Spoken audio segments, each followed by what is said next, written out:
Hey everyone, thank you so much for joining me today. I feel honored to interview this lovely lady that you see on the screen next to me. This is Karen Ranzi, who wrote a wonderful book that was such a support to me during my pregnancy. And so I invited her to be interviewed on this channel. The name of her book is Creating Healthy Children Through Attachment Parenting and Raw Foods. Karen, thank you so much for being here with me today. Thank you so much, Dr. Tumi, for having me here with you. I'm so excited to speak with you. Can you, Karen, just share a little bit about yourself, introduce yourself to the audience, to who's watching, if they don't know you, a little bit about what you do and what you create in the world? So, it all started back in 1921 with my grandmother. My grandmother, my paternal grandmother, Celia, had asthma and emphysema in 1921. And she was so ill, she got worse with the medicines that they had at that time. And the doctors said that her emphysema was so bad, they didn't expect her to live more than another few months. And a little book called The Mucusless Diet Healing System came out just a few years before, in around 1918. Somebody brought her that book while she was in the hospital. And she read that book and she said, I've got nothing to lose. She was a single mom and my father was only 4 years old. And she read that little book and she went to a whole plant diet. They didn't have the words vegan or raw back then. So she just went to a whole foods plant way of eating, and mostly fresh raw foods. And she healed in about 10, 11 months from this life-threatening situation and ended up going on to live another 50 years. Pretty high quality life. Meanwhile, I was raised with that background, knowing my grandmother's healing story, but my mother did not believe that we could get enough protein on plant foods. So she was scared to raise my sister and I on a diet that was based in plants, even though my father and my grandmother were living that way. It almost caused a divorce between my parents, but they kept going. My father loved his family and he decided he was going to stay with us. But it wasn't an easy road and there was a lot of conflict, and I grew up with all of this conflict in my house. And because I grew up in the 1950s and 60s, when processed food came to be, my mother served us, Wonder Bread. So I grew up on white flour, a lot of white flour products and meat and dairy.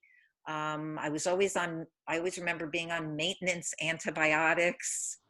And by the time that I was an adolescent, I had severe cystic acne all over my face and my back.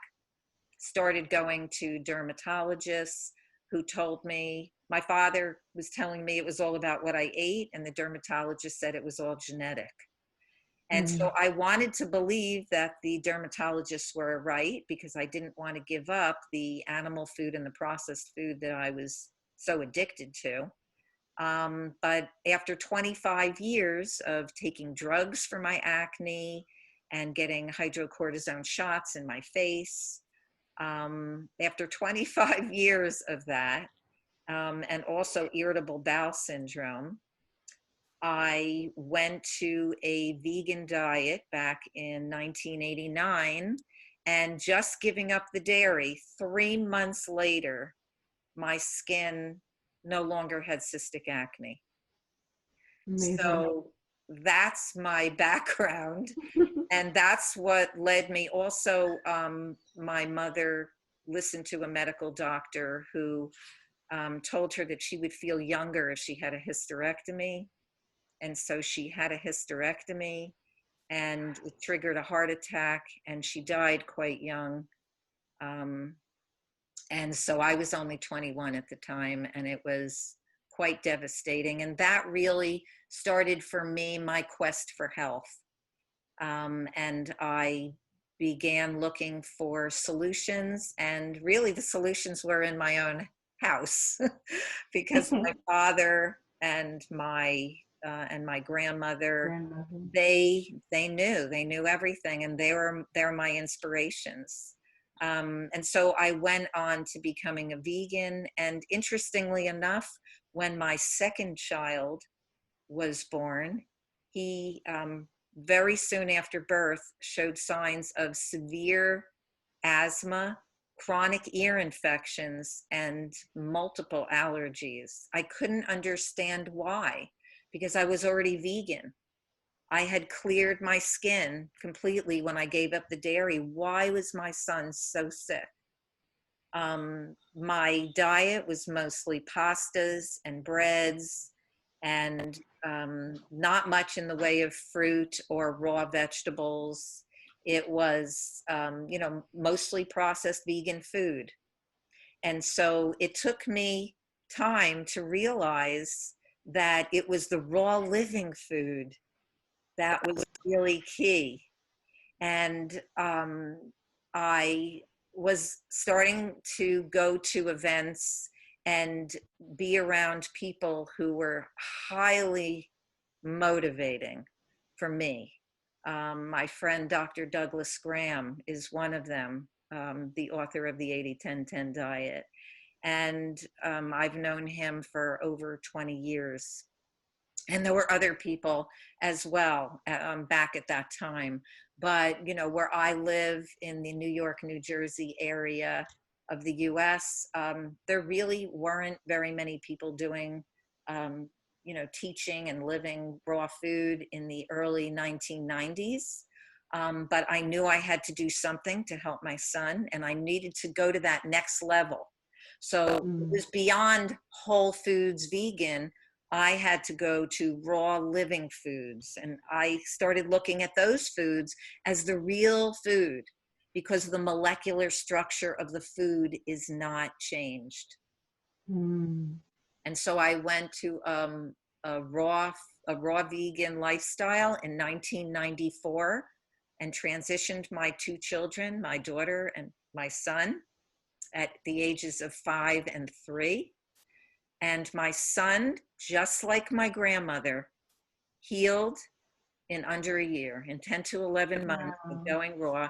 I think it was like the cells, he had to expel the cells and the toxic debris that were in his system and go through a period of detoxification. And then his body just became so alive, clear eyes, beautiful clear skin. No more mucus pouring out of him. It was just quite amazing. And what was really interesting was that we could also go to people's homes who had kids who might be sick, and my kids wouldn't get sick. And I believe that it's because once you get healthy and you have an internal terrain that is clean, that the germ theory doesn't exist. And so this was a great learning experience for me. And that's what led me to write my book, Creating Healthy Children, which I have right here.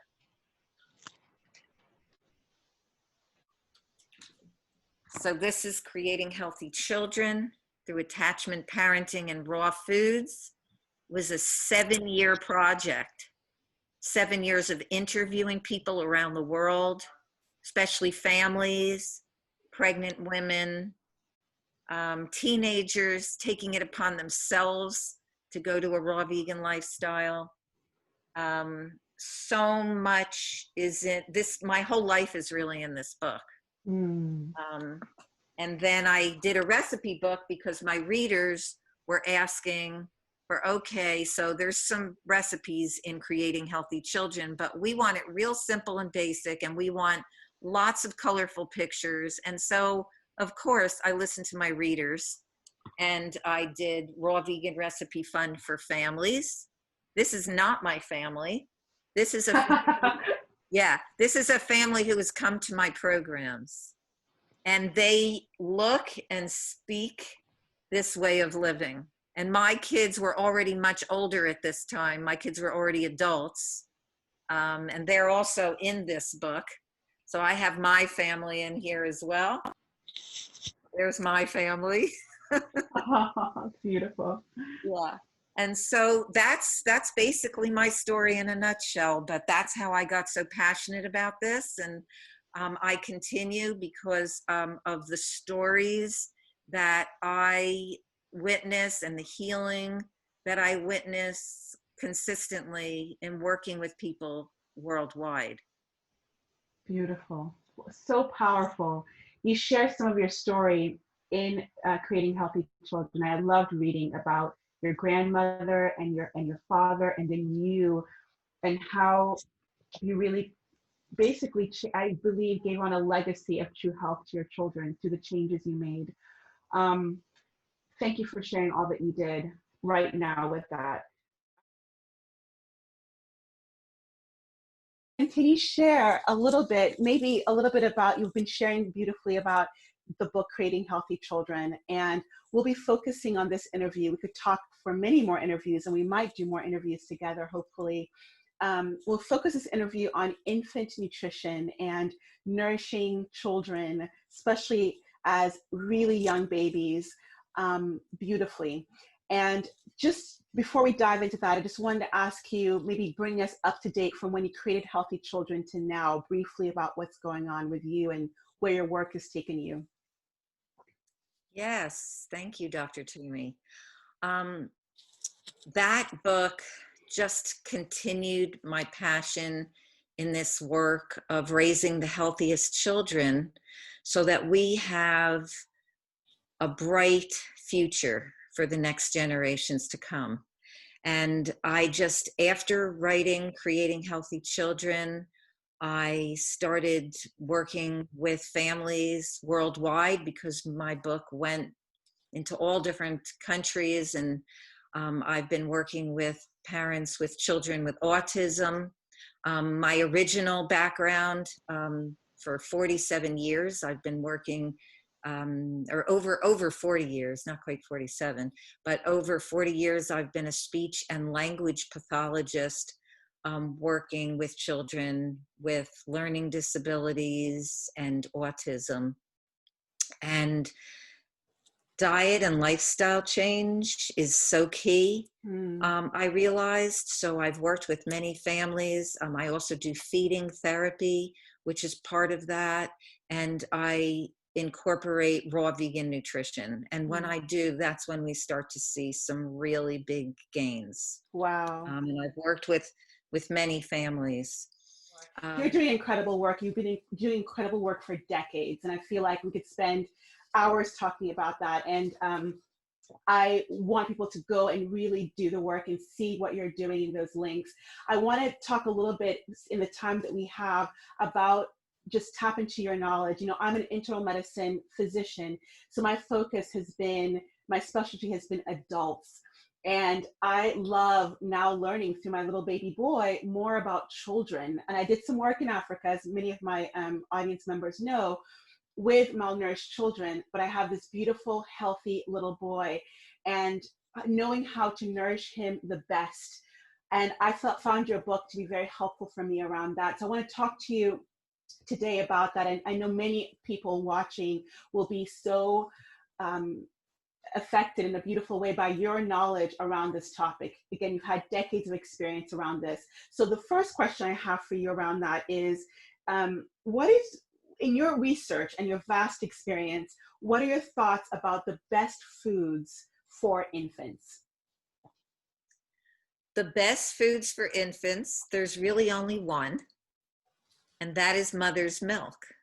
Human mother's milk. There's no other milk, I promise you, there is no other milk that can replace mother's milk. And I recommend a minimum of 2 years of breastfeeding.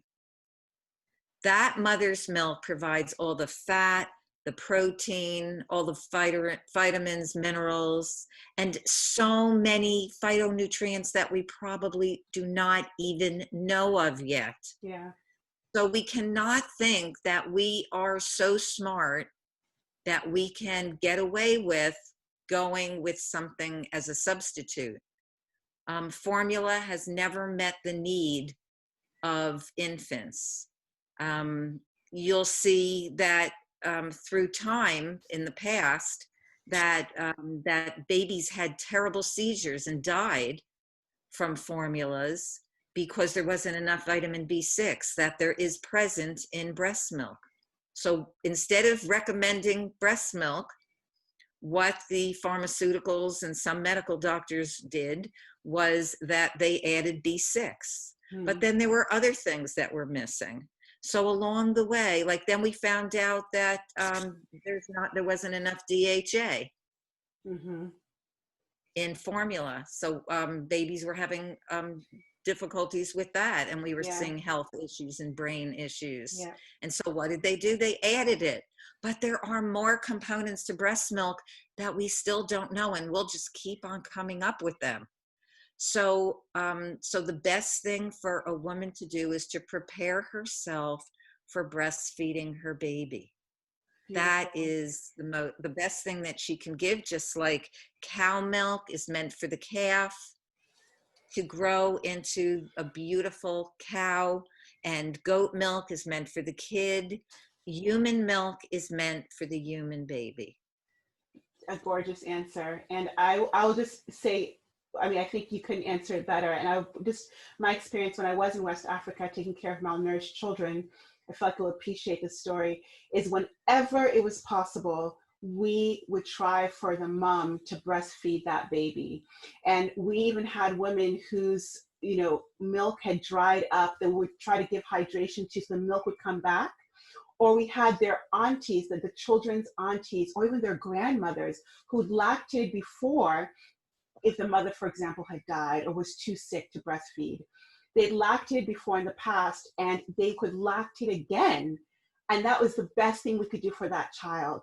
Because as you said, there's nothing better in terms of nutrition. Breast is best. And the science backs it up. In fact, it's gotten so far now that the very standard, well-known organization, the American Academy of Pediatrics, will even say in their books now that children should only be exclusively breastfed when possible till 6 months, exclusively. And as you said beautifully, like if we can do that more and more and more, even better. Definitely. And there's been some research done showing that women who do breastfeed for that 2-year point, that they have a lower risk of breast cancer. Because that's what we're meant to do with our breasts. I mean, that it's meant for our children to get our milk, and that's a beautiful thing. It's worked into the whole nature's plan. And so people also who start feeding their babies or feel that they are pressurized to feed their babies, the little infants at 4 months old already, that is really way too early. I have seen that that infants need to already have teeth, and just because they're putting things in their mouth for exploration doesn't necessarily mean that they are ready to digest food. So that's a great, that is a, sorry, whole that's different thing. I love that you said that, because that was actually my next question, is there can be this, even my little one is doing this now, there's showing interest in what I'm eating, the beautiful, I mean, I'm not surprised. I had gorgeous apricots today for breakfast and watermelon, these beautiful, vibrant foods, and he's reaching out and wanting that.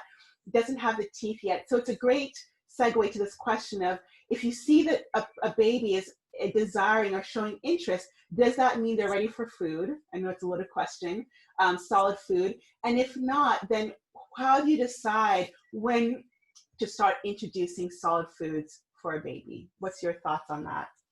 Yeah, that's an excellent question.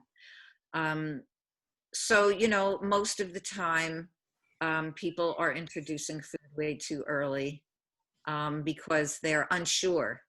And this is a big question, because parents get nervous that their children might not be getting enough, that they're, nursing from mother that, sometimes They're fearing iron deficiency. Like it said that the breast milk doesn't cover the iron after 6 months.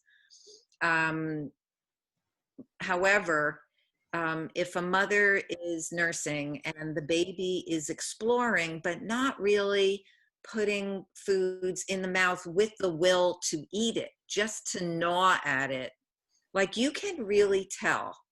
You're right that the vibrant colors, especially of fruits, are so appetizing that the baby will be very attracted to it. But does that necessarily mean that the baby is ready to eat? Now, some children towards the end of the first year are ready to eat.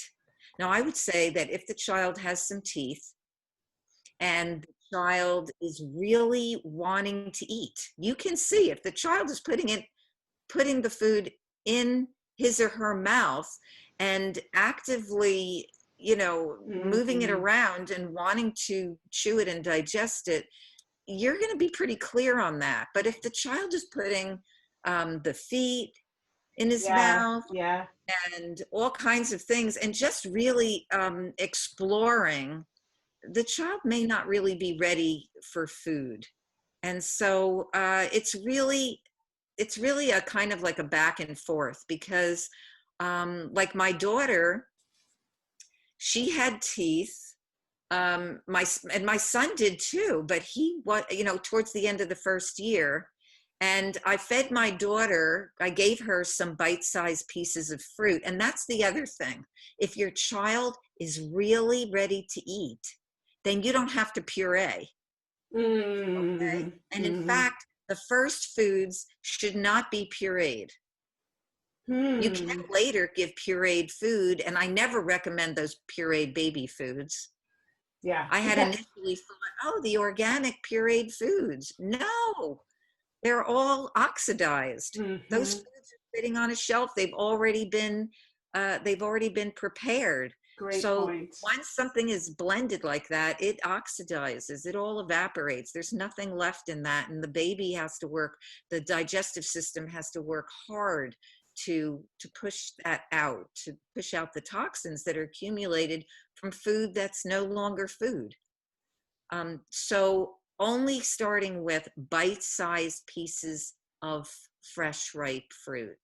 Love it. I like to start with ripe banana that's speckled, that's like pre-digested during the ripening process.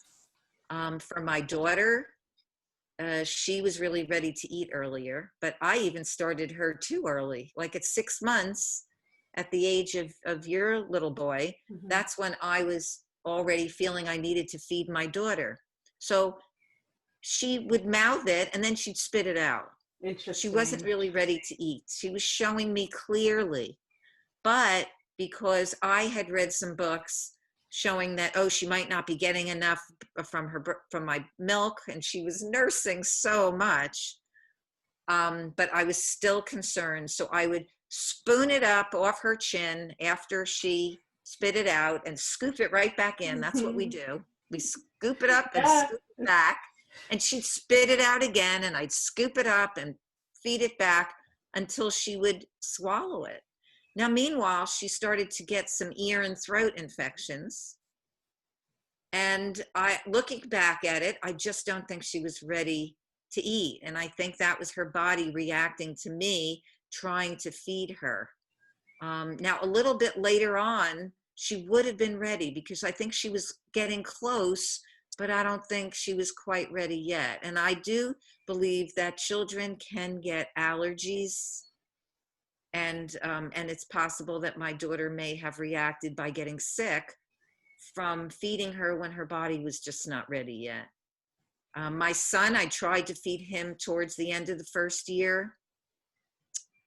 He was already having signs of some allergies even before I fed him, and there was asthma and there were ear infections. So I was really hesitant to start feeding him. But I did try about 9 months, and it didn't work. It really backfired on me. He kept getting sick. Interesting. And his asthma was getting worse. And so I waited until after he was a year old. I started feeding him again at about 13 months, 14 months. And then he was much more ready to eat. He had more teeth, and it went more smoothly at that time. That's super helpful to hear, Karen, about that distinguishing between it just being a matter of exploration from the child. The way I'm seeing my baby boy, his mouth is his way, one of the ways he explores everything: the foot, the soil, mama's hair, everything, things that are not edible. It's his way of, I think, seeing the world. And I love how you distinguish that from they have teeth, they actually will take it, roll it around their mouth, they can actually chew it, that it's different than just exploration. I think that'll be very helpful to many people to hear. And it also brings up the question that two questions. One is, what about the mamas out there who are saying, okay, sign me up, I'm ready to breastfeed and breastfeed my baby well, because that's going to be sufficient nutrition until they are ready. That has been shown. But I don't have enough milk. What do you suggest to mamas who are trying to nurture their milk supply and feel confident that they have enough milk to nourish their babies? Another excellent question, and a very needed question, and a question that I get frequently. And sometimes when I put out YouTube videos about breastfeeding, I get so many women contacting me, asking me questions about that. So what's most important, and it's really connected to what we're actually putting into our body, Mm-hmm. that's going to create the nourishment that's going to increase the breast milk supply. So if a woman is eating mostly cooked and processed foods, animal foods, which are completely depleted of fiber, the breast milk supply is going to go down. Mm. And I've seen women be able to increase their breast milk supply just by changing their diet and their lifestyle. A whole foods, plant-based, and very high raw food diet or totally raw food diet is going to increase the breast milk supply without a doubt, especially if based on fruits and an abundance of leafy greens and vegetables. Those are such water-rich, nutrient-dense, fiber-rich foods. And I've seen it every time that I work with somebody who has decreased breast milk supply, that it goes up when changing to this way of eating. Incredible. So great to hear those words from your mouth as someone, again, with decades of experience. And I'll just say, as one woman, I've had no issues with the breast milk. Again, very slender I am, but and I eat just living foods, mostly fruits, and it's not been an issue. And I think it's like, as you said, it's hydrating. It's a food we're meant to eat.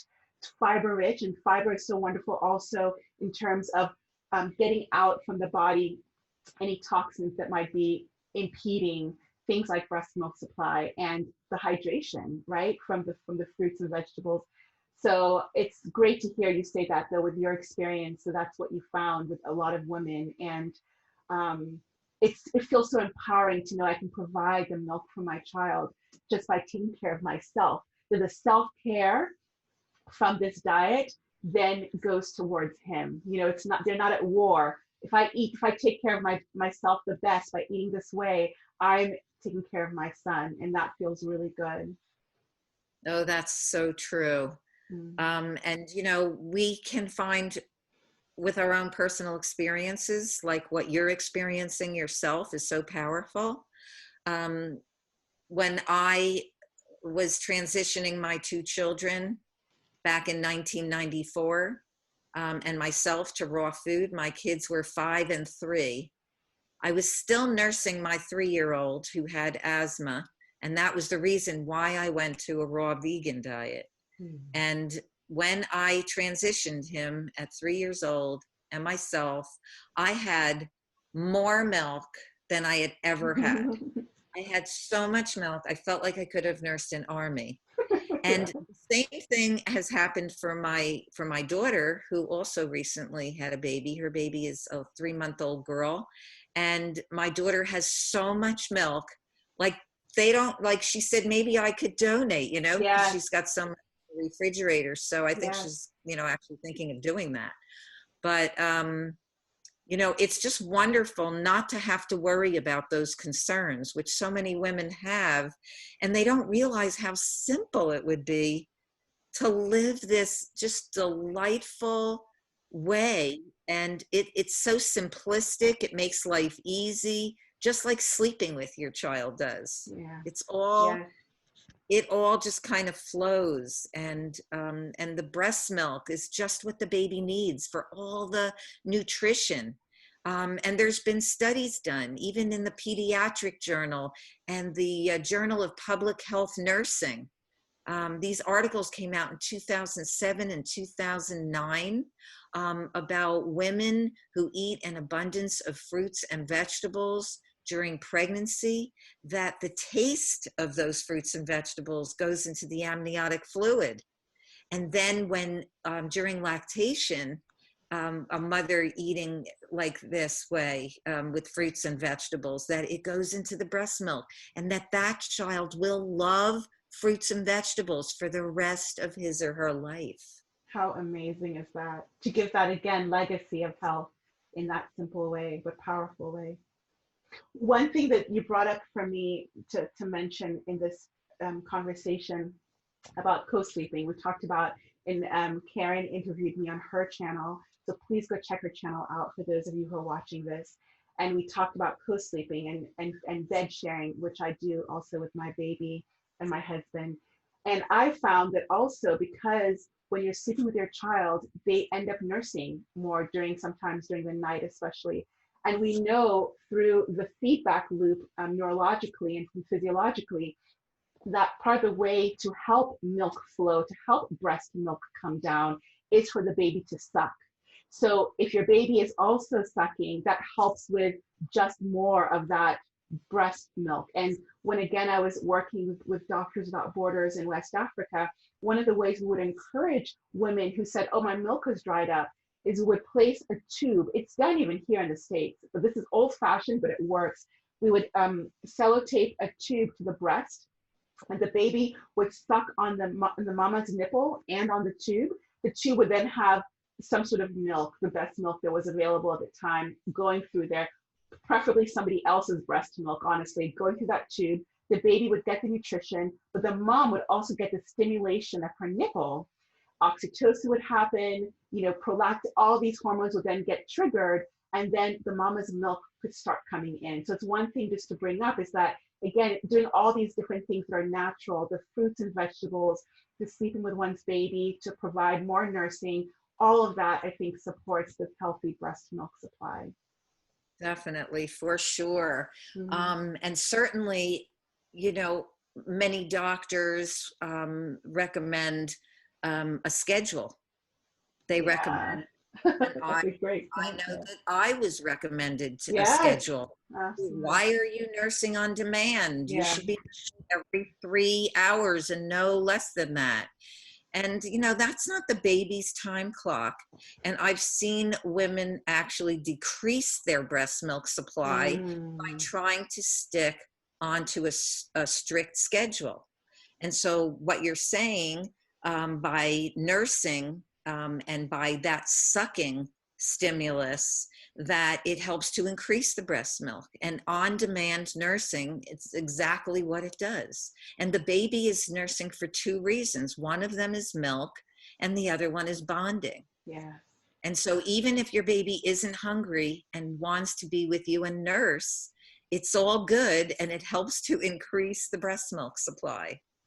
I love that you mentioned on-demand nursing. Thank you for mentioning that, because I was one of those people. I read, I'm always reading medical journals as a physician, and there was a schedule, like you said, every 3 hours usually, that was presented to me. And for women who that works for, wonderful. For me, it did not work, because what felt right intuitively was breastfeeding on demand. And I've thrown that schedule away. My baby's sleeping beautifully through the night and is well fed, and I'm getting good sleep. And just to say out to mamas out there who are not feeling that schedule, Karen just said it, and I'm saying it from my own experience, that there can be another way. And I think breastfeeding on demand for me has felt really amazing for both me and my child. Thank you for bringing that up. Um, Yes. you know, Very one, important for people to know this. yeah, I think so. There's another thing also, there's a really great study around the breast milk composition. So I've had people say to me, but if you're eating just a lot of fruits and you're not eating a ton of, or you're not eating animal fats or lots and lots of fats, isn't that bad for your baby? And I'd love to hear your opinion. I just know that there's studies that actually shown that even if you're eating, for example, mostly fruits and a smaller amount of fat, your breast milk composition will give the fat percentage your baby needs for good brain development and body development. So you can be eating a lower fat diet and the breast milk still gives the baby the nutrition, a higher fat percentage. So I think it's so incredible the way the body works. I will just share my experiences that I'm definitely eating a little bit more fats than 80-10-10 breastfeeding, but I'm not eating an Oh, overwhelming amount, definitely. right? But I'm still eating Definitely. mostly fruits. And I think people would say, oh, but then your baby needs omega-3s and DHA and EPA, and that's a whole other conversation. But there's omega-3s in plants, and the conversion to the proper omega-3 for DHA and EPA can happen if you're eating a really healthy anti-inflammatory omega-3 rich diet. And so it's been my experience that again, gordito, like super well-fed, looking great brain. I mean, he is crawling at 6 months old. So he's developing beautifully. And I just want to put that out there for moms who might be worried about, am I getting the right protein, fat, macronutrient ratios on a raw vegan diet? Do you have things to share around that in your experience, Karen? Or, Yes. Whole foods plants are within each plant going to provide a huge range. And even something like a mango has yeah, all 8 essential amino acids. yes. Um, and leafy greens are like, a perfect, just like mango is a perfect omega-3 to 6 ratio. Mm-hmm. So, I think that getting an abundance of fruits and vegetables is key. I do really feel that that some omega-3 fatty acids are needed, and especially during lactation, such as like some walnuts. It doesn't have to be a Yes, huge, I do but that. some walnuts, some Yes, flax seeds, yes, chia, things yes. that have that omega-3 ratio in a good balance, but certainly not huge amounts because we don't want to overdo the fat, but we do need some of that for Absolutely. proper brain development. But certainly a lot of the fruits, and like I just mentioned, the mango, and there's, the leafy greens, there's also a really good ratio of omega-3 to 6 fatty acids. And this is all important, and especially during lactation. A woman during lactation usually does have an increased appetite, Mm-hmm. Heck a lot yes. of energy demands being placed on her body through nursing. She will probably want to eat more. And that's the time where she might also want to increase a little bit more the amount of fat that she's eating. So a lot of people think it's during pregnancy, It's but no, not. You're more so during right. lactation. That has been my exact experience, Karen. My exact, and it's so beautiful to be able to trust my body and to feel that increased appetite and know, again, it's to nourish me and my child and be able to trust it because I know that I'm making the right food choices. And walnuts are one of my favorite. Those are my fats of choice. Outside of fruit fats, like maybe avocado, but the omega-3 in walnuts I love. And so I love that you mentioned that. Yes, walnuts are an excellent food for pregnancy. They're also a really good food for the brain and for Yeah. brain development of your baby. They even look like a brain. Yeah, they do. I love that about walnuts. They do.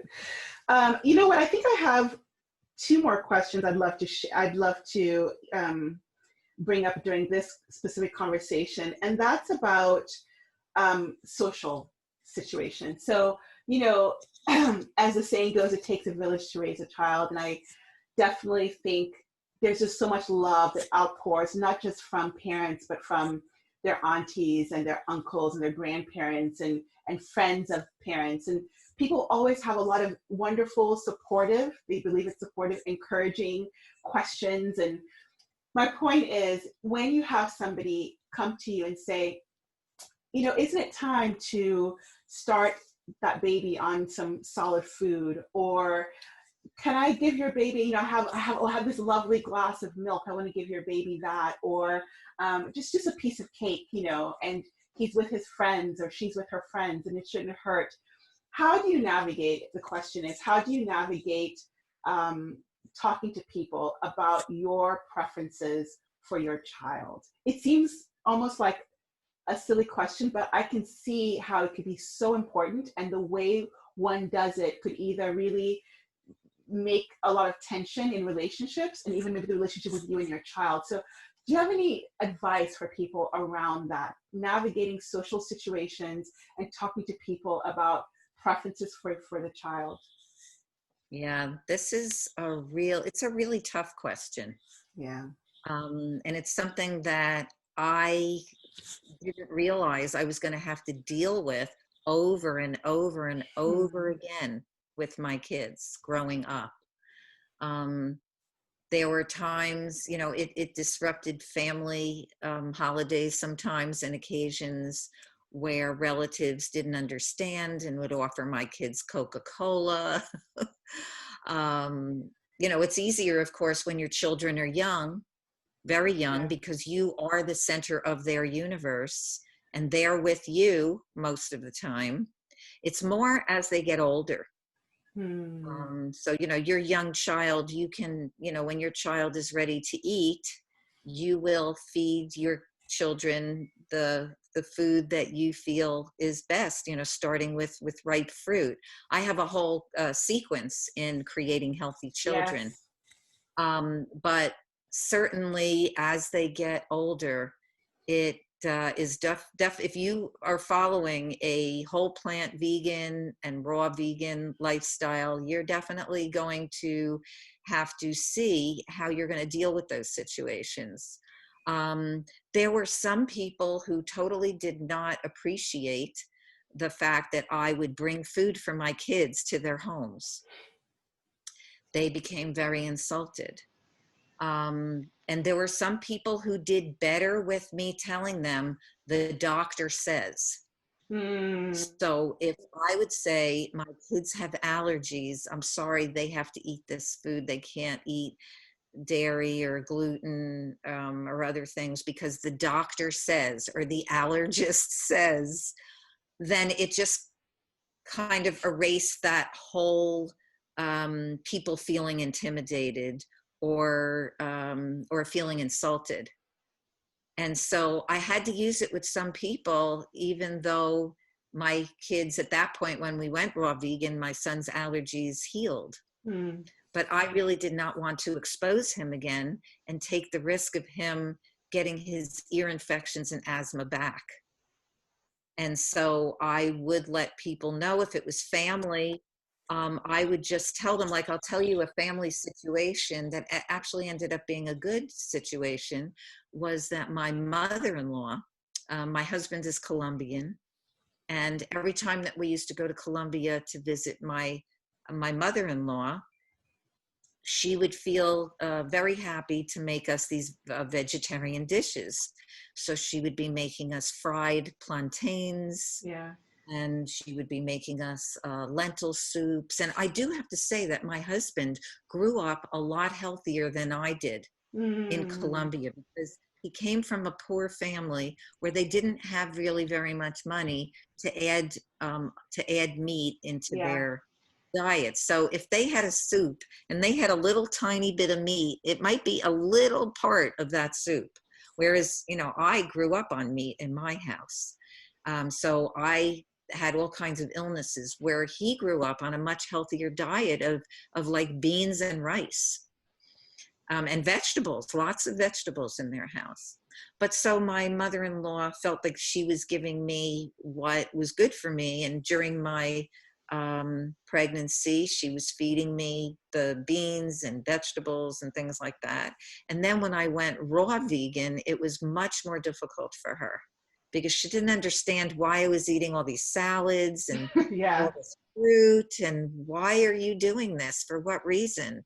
And I told her, initially the first time that we visited there, it was very difficult because she felt very insulted and was very upset about it. And it really was not good for our relationship.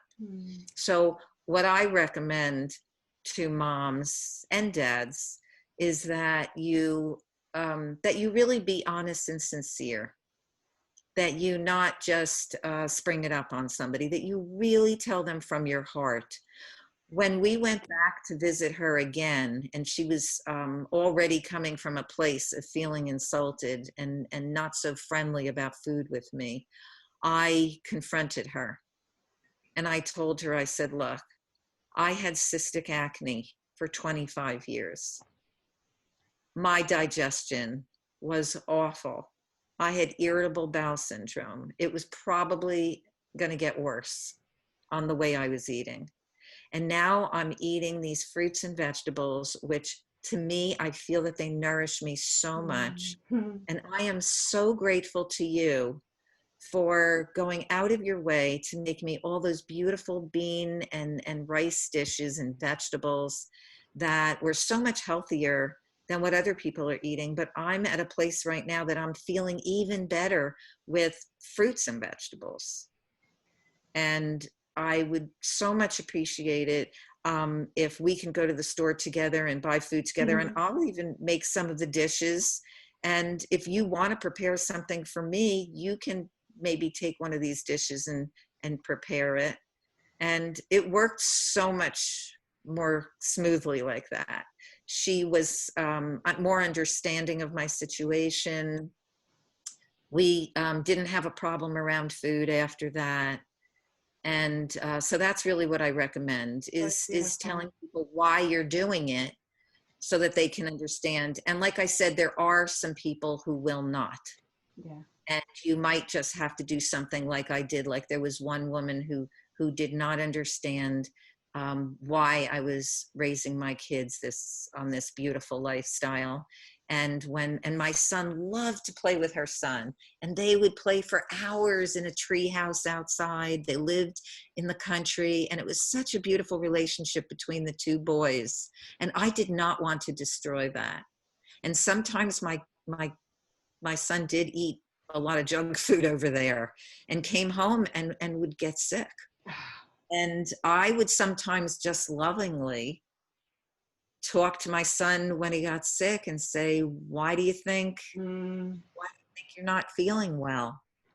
And he would open up to me, and he would always know. Kids are really, really savvy.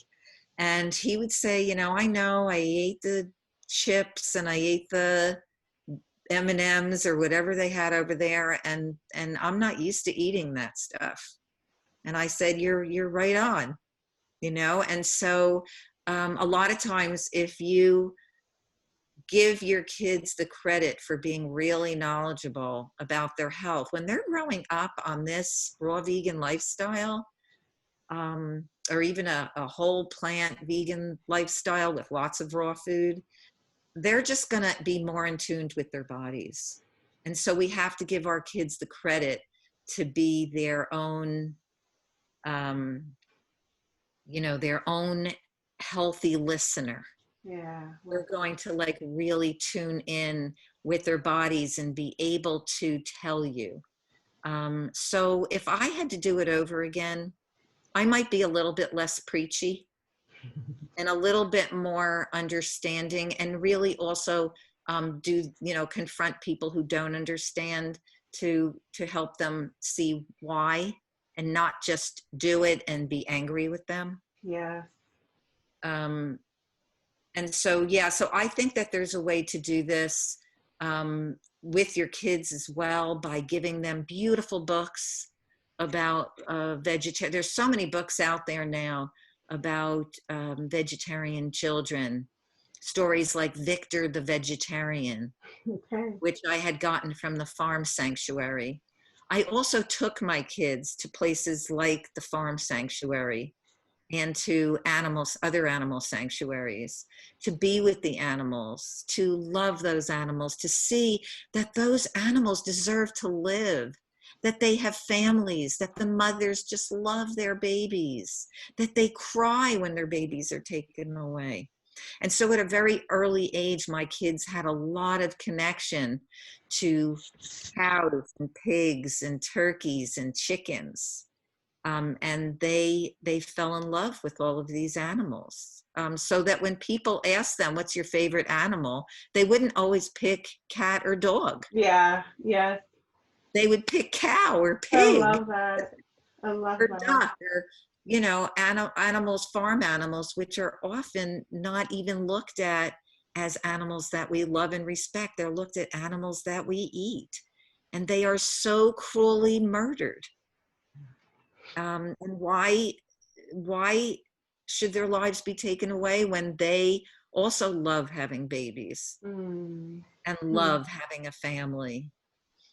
And the mother cow, she just loves being a mother. Yeah, yeah. So these are the kinds of books that I would get for my kids, so that I didn't have to constantly be telling them my values, that my values were in these books.